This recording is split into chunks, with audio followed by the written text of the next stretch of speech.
kami akan menjelaskan tentang anxiety disorder atau gangguan kecemasan. Nah, sebelumnya saya akan menjelaskan definisi anxiety disorder, yaitu perasaan gugup atau cemas serta khawatir yang berlebihan yang tidak dapat terkendali dalam berbagai hal ataupun kondisi. Pada kondisi ini akan sangat mengganggu aktivitas sehari-hari. Orang yang mengalami anxiety disorder ini tidak dapat menjelaskan mengapa mereka dapat mengalami cemas atau khawatir yang berlebihan. Nah, anxiety disorder ini pada umumnya terjadi pada siapa saja, tapi keseringan terjadi pada orang dewasa atau yang berusia di atas 30 tahun. Gangguan kecemasan adalah gangguan mental yang menyebabkan kecemasan, seperti tekanan yang memuncak, rasa takut yang dalam, kegelisahan yang terus-menerus, serta rasa cemas dan khawatir yang berlebihan dan tidak terkendali terhadap berbagai kondisi. Kecemasan yang dirasakan oleh penderita sangat intens, sehingga mempengaruhi fisik seperti detak jantung, bertambah cepat, dan berkeringat secara berlebihan. Jenis beserta gejala pada penderita anxiety disorder. Yang pertama itu ada gangguan kecemasan umum. Jenis gangguan kecemasan ini membuat si penderita merasa cemas yang berlebihan, yang menetap dalam waktu lama hingga 6 bulan.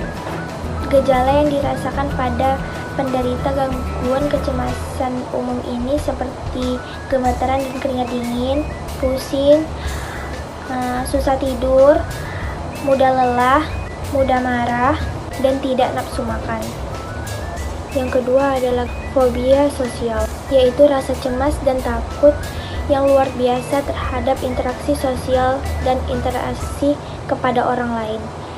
Gejalanya seperti memiliki tingkat kepercayaan diri yang rendah, menghindari kontak mata dengan orang lain, dan malu dan takut untuk berpergian keluar rumah.